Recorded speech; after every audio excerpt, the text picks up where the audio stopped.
Hey everyone, what's up? This is Jeff from Time for a New Watch. Today I'm going to be looking at the Steinhart Ocean Vintage Military. I picked this watch up in March and it's now September. So this has lasted in my collection longer than most other watches that I've purchased. So let's get right into it. I'll tell you what's good, what's bad, what I wish they would change or was available. So here it is. This is the box that it would normally come in. I've put it on its original bracelet.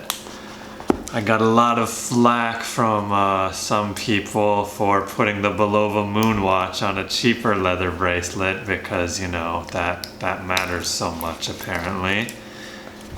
But here it is on its original bracelet. The only thing I've done from stock is to resize the bracelet so it fits my wrist. This is of course the box you get it in. It's a nice box, I guess, although I don't really care. There's their logo. So first, a little bit about Steinhart watches. This is a German watch company, but their watches are 100%. I don't know if you can see it down at the bottom of the dial there. Their watches are Swiss made. Way down there, I can't really see it at all. It's impossible to see. But yeah, their watches are Swiss made.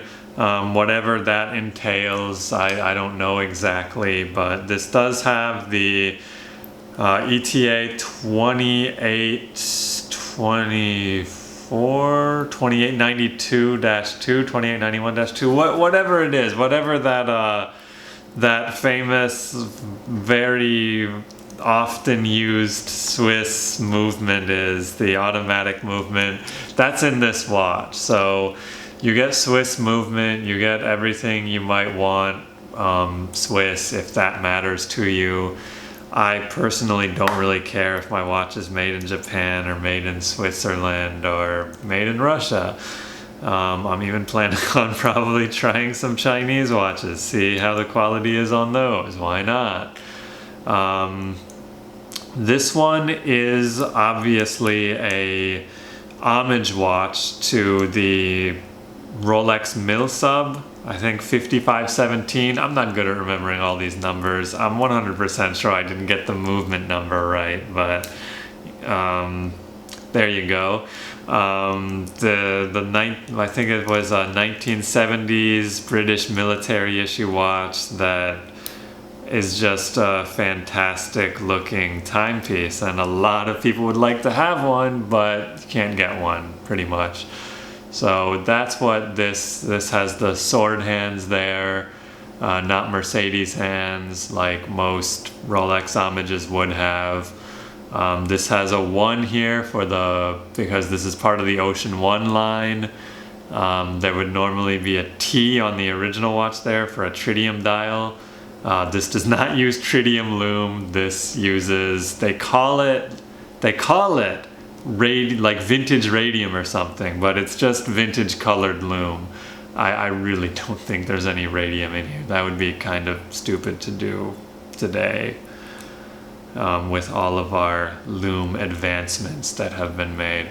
Alright, so the watch is 42 millimeters excluding the crown. An original would be around, you know, somewhere around 38 to 40. I'm not really sure. I've never seen an original.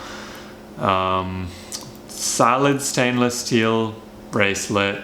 The bracelet is everything that you want in a bracelet, I think, except I don't like I prefer a different kind of deployant clasp here. This has the deal where you close it like this and then put the latch over it. I don't like that as much. Yeah, I've worn mine a lot, so there's scratch cuffs on it and stuff. But it's nice. It's brushed steel on this side. Here it's polished on the sides. It matches the watch exactly. The lugs here are brushed and polished on the side. It's got a signed screw down crown, a domed sapphire glass. It's just barely domed there. I think this is an aluminum bezel with an aluminum insert. It's very nice. And of course, the screw down crown, very good. Now you can wind it, you can pull it out more to set the time. It does have the hacking function. So if I pulled this out to set the time, the second hand would stop. I'm not going to do that because I painstakingly set it exactly to the atomic time a couple days ago, and I want to see just just how accurate it is. I think this is one of my most accurate mechanical watches, so I have no complaints about accuracy in this or anything like that. This is a great looking watch. It only comes in a gray dial. It used to come with a black dial only, but they stopped doing that. Under some lighting conditions, this gray actually does look kind of black, but I've got it in, direct lighting here for the video, and it's just not gonna, I don't think I'm gonna be able, maybe I can get it in the shadow without blocking the view, and you can kind of see that it kind of looks almost black in some circumstances. I mean, when you wear it and it's not in direct lighting, it can almost be kind of black. There's kind of a bluish tint anti-reflective coating on the inside of the crystal, so that can help to make it look blackish in some circumstances, but this is the actual color of the dial. It's gray, it's not black.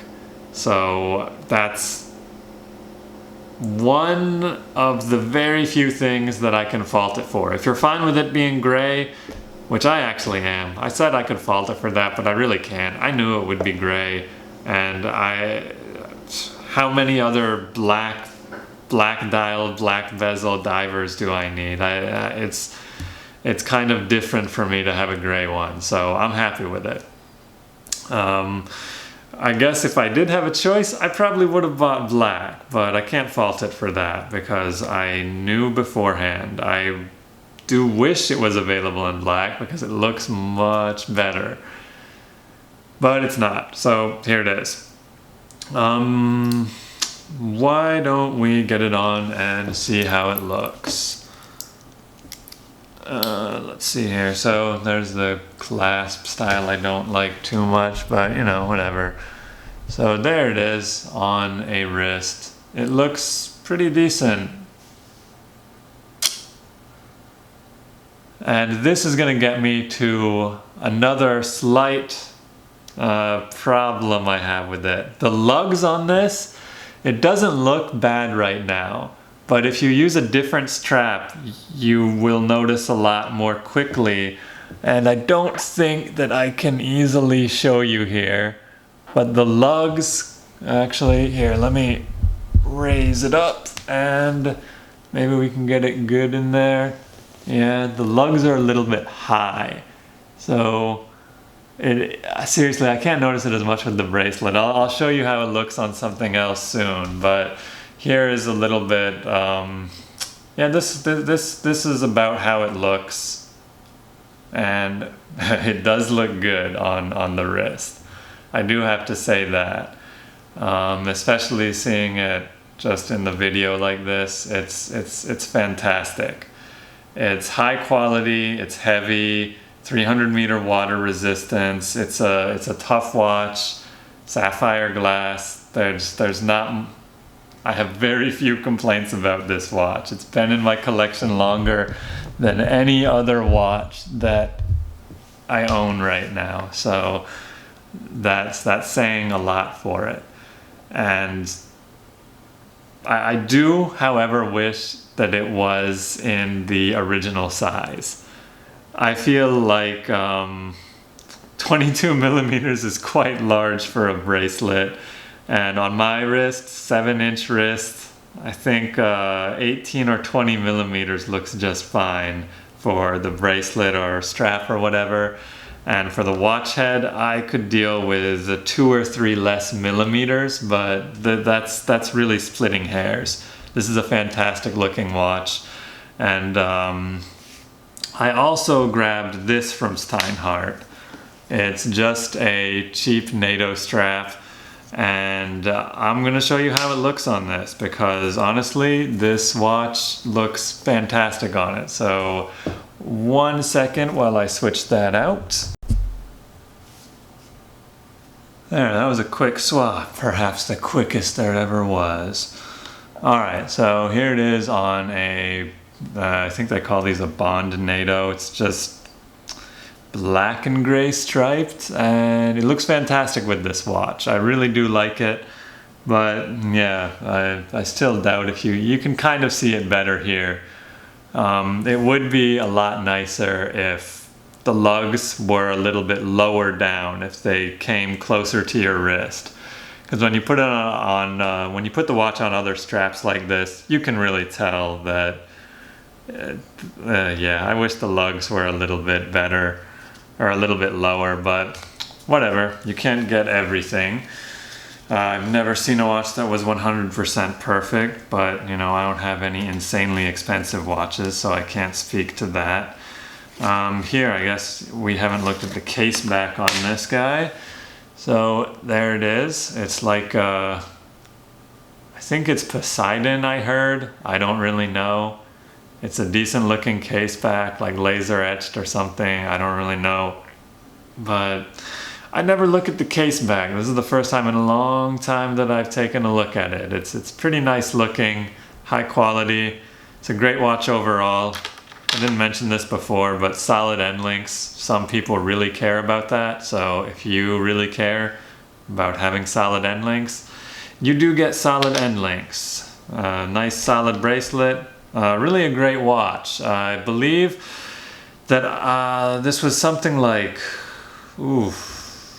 between 350 and 400 euros. So I paid around about $390 for it shipped at the time I bought it. If you're buying from, what happened to the focus? Hello, camera? Whatever. So if you're buying from the US, oh, there it goes. If you're buying from the US, then you don't have to pay the VAT, which is like value added tax or something. Yeah, we don't have to worry about paying that when we buy. I say we because I'm in the US too, so, but yeah, you don't have to pay VAT in US, so the watch is a little cheaper for us. Actually, it's a significantly cheaper, and I think it's very much worth your time and money to check it out if you are so inclined. So thanks for watching, and I will be back some other time with some other watch.